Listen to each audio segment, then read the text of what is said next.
जय हिंद दोस्तों। Pradeep Singh of my education class में आप लोग का स्वागत बा। आज हम मैथ में नंबर सिस्टम के डिजिट यूनिट के सेकेंड पार्ट हम लोग पढ़ेंगे। कल हम लोग पहले पार्ट का चर्चा किए थे। अगर आप नहीं देखे होंगे पहले पार्ट तो पहले उसको जाकर देखिए, तो सेकेंड पार्ट आसानी से समझ में आएगी। आज हम लोग सेकेंड पार्ट में इंटर करने वाले हैं और इस वीडियो को ज़्यादा से ज़्यादा फॉलो करें, ज़्यादा से ज़्यादा शेयर करें कि वीडियो किसी और के पास भी पहुँचे। आइए ज़्यादा देर न करते हुए हम लोग चर्चा करते हैं डिजिट यूनिट के बारे में, सेकेंड पार्ट। दोस्तों, कल हम लोगों ने बोडमास के रूल के अनुसार कल यहाँ तक ख़त्म कर दिए थे पार्ट 1। अब हम लोग सेकेंड पार्ट पढ़ेंगे। आज नंबर सिस्टम का डिजिट यूनिट हम लोग सेकेंड पार्ट क्या चर्चा करेंगे।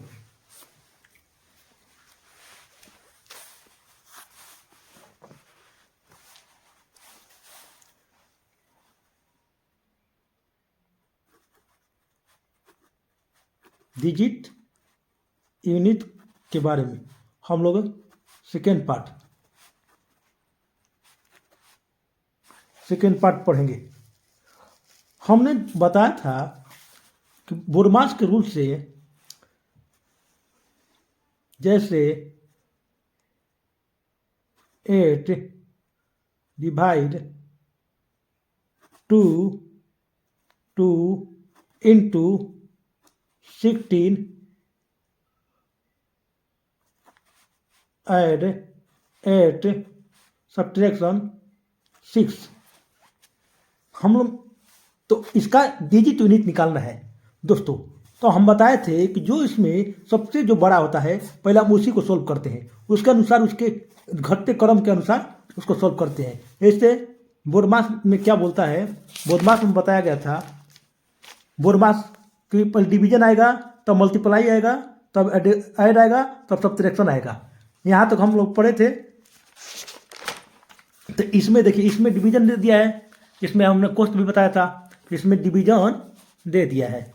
तो हम 2 से 8 में भाग देंगे, हमारा 4 आएगा, फिर इंटू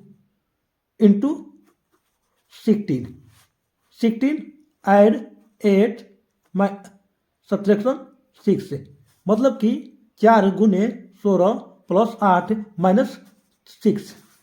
तो और चौके 32, क्योंकि भाग के बाद तो गुना आता है, प्लस 8 और माइनस 6, फिर 32 प्लस 8 40 और माइनस 6 हो गया। तो अब इसमें से हम 6 घटाएंगे, हम कितना हो जाएगा 34। तो हमारा डिजिट यूनिट क्या होगा, हमारा 4 होगा। हम बताए थे जो इकाई स्थान पाता है डिजिट यूनिट का मतलब होता है इकाई अंक होगा। आप पहले हमारा जो पार्ट 1 का वीडियो बना है आप उसको देखिए और ये तभी समझ में आएगा। ये हमारा सेकेंड पार्ट है, हम आराम से समझ में आएगा, पहले उसको आप जाकर देखिए। अब देखिए 4 हो गया। हमारा एक और रूल है दोस्तों नोट में, जिसे मान लीजिए कि 0 1 5 6 अगर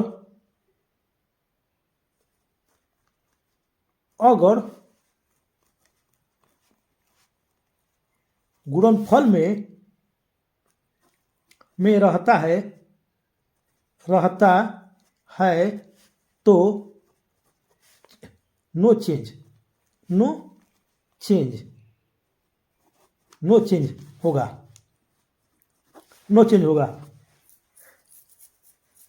होगा। जैसे में हम बताते हैं आपको, नो चेंज होगा। जैसे मान लीजिए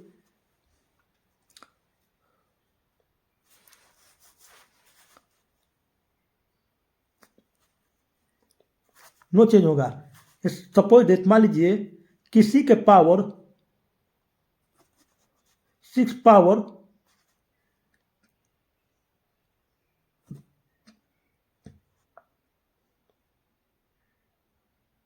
2 इंटू 3 पावर 6 3 पे पावर 6 इंटू 1 पावर 16 कुछ भी लिख दीजिए कितना भी बड़ा हो इंटू 6 पावर मान लीजिए कि 3 लिख दे रहे हैं।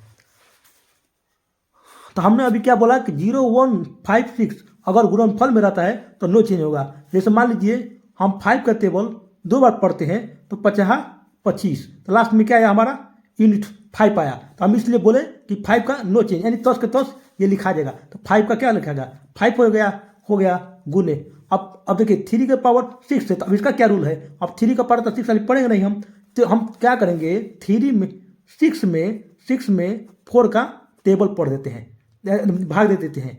तो 4 का पारा पढ़ेंगे हम, 4 का टेबल पढ़ेंगे 6 आए तो इसका क्या होगा शेष कितना बचेगा 2। तो जो 2 होता है वही ऊपर लिखा जाता है। अब हम क्यों 4 से भाग देते हैं, जैसे मान लीजिए कि 2 को गुने 2 को हम 4 बार लिखते हैं, 2 को 4 बार लिखते हैं 2 गुने 2, हम 2 को 4 बार लिखते हैं तो 2 गुने 2 गुने 2 गुने 2। तो देखिए 2 दूना के 4, 4 दूना का 8 दूना के 16 और 16। अब 5वां बार क्या होता है 2 दूना के 4, 4 दूना का 16, 2 दूना के 4, 4 दूना का 8 दूना 16 और गुने 2 तो क्या होगा 32। फिर देखिए 32 यानी 5वां बार क्या होता है वापस वो रिपीट होने लगता है, फिर वही चीज़ रिपीट होने लगता है। इसीलिए हम लोग 4 से डिवाइड करते हैं, 4 से डिवाइड करते हैं। तो देखिए हम इसमें भाग देंगे हम तो इसमें 2 बचेगा, भाग देंगे तो 2, शेष कितना बचेगा 2 बचेगा। तो तितली के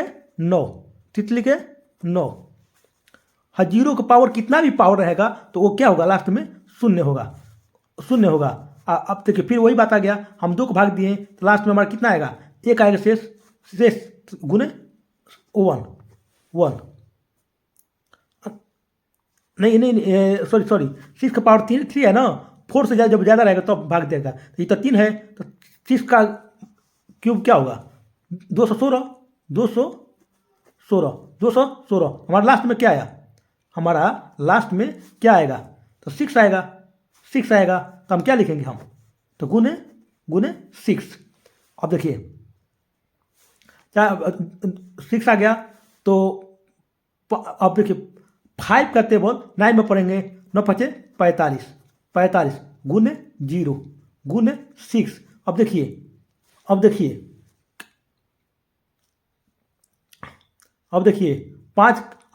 पहला इसका यूनिट डिजिट क्या हुआ 0 हुआ, 5 इंटू 0 तो 0 हो जाएगा 0। फिर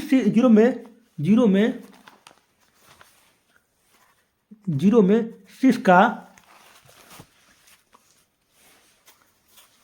0 में 6 का गुना करेंगे तो क्या हो जाएगा 0।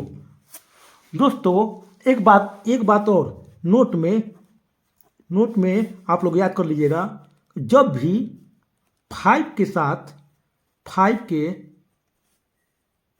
साथ कोई सम संख्या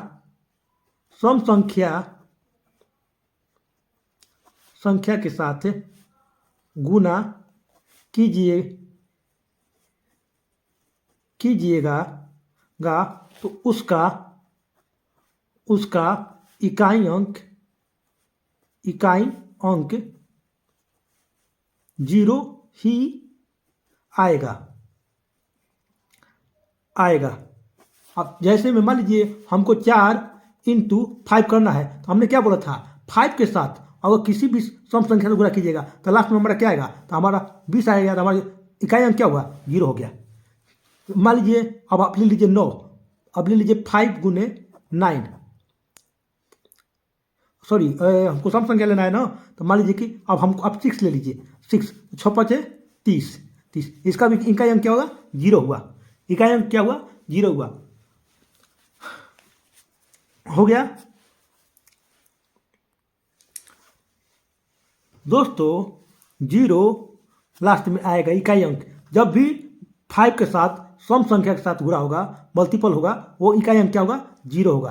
दोस्तों अगर सपोज मान लीजिए किसी के पावर अगर शेष डिवाइड करने पर अगर शून्य आता है, 0 हो जाता है, तो फिर वो क्या होगा? जैसे मान लीजिए हमको भाग देना है 4 के पावर 20 है। अब इसका हम कैसे निकालेंगे? 4 के गुणा 20 बार करेंगे नहीं, तो हम 4 से भाग देंगे। हम 4 से हम भाग देंगे, तो 4 5 20, तो 4 के 20, तो हमारा 4, तो हमारा तो शेष का बचा? शेष क्या बचा? 0। जैसे देख लीजिए जैसे हम 20 में 4 से भाग दिए, तो 4 5 20, तो क्या हो गया? 0 हो गया। इसका मतलब कि 4 के पावर शून्य होगा? नहीं। जब अगर 0 बचेगा, तो इसका मतलब ये हुआ कि 4 के पावर 4 ही लिखाएगा। जब 4 से बेसी रहेगा तब वो रूल काम करेगा। जब 4 से बेसी पावर रहेगा, तो अब 4 से बेसी पावर अगर शेष बचता है तब उसका रूल काम करता है। जैसे हमको तब 4 के पावर 4 लिखेंगे हम, तो 4 गुने 4 गुने 4 गुने 4, तो 4 के 16, 2 बार गुणा कर दे रहे हम, 4 के 16। इसका इकाई अंक क्या है? 6 है। इसका इकाई अंक क्या है? 6 है। तो 6 के 36, तो इसका इकाई अंक क्या होगा? इसका इकाई अंक हमारा क्या होगा? 6 होगा। इसका इकाई अंक क्या होगा? 6 होगा। उम्मीद करते हैं कि आपको ये समझ में आया होगा। अब कल नए चैप्टर के साथ हम लोग वापस आएंगे हम लोग।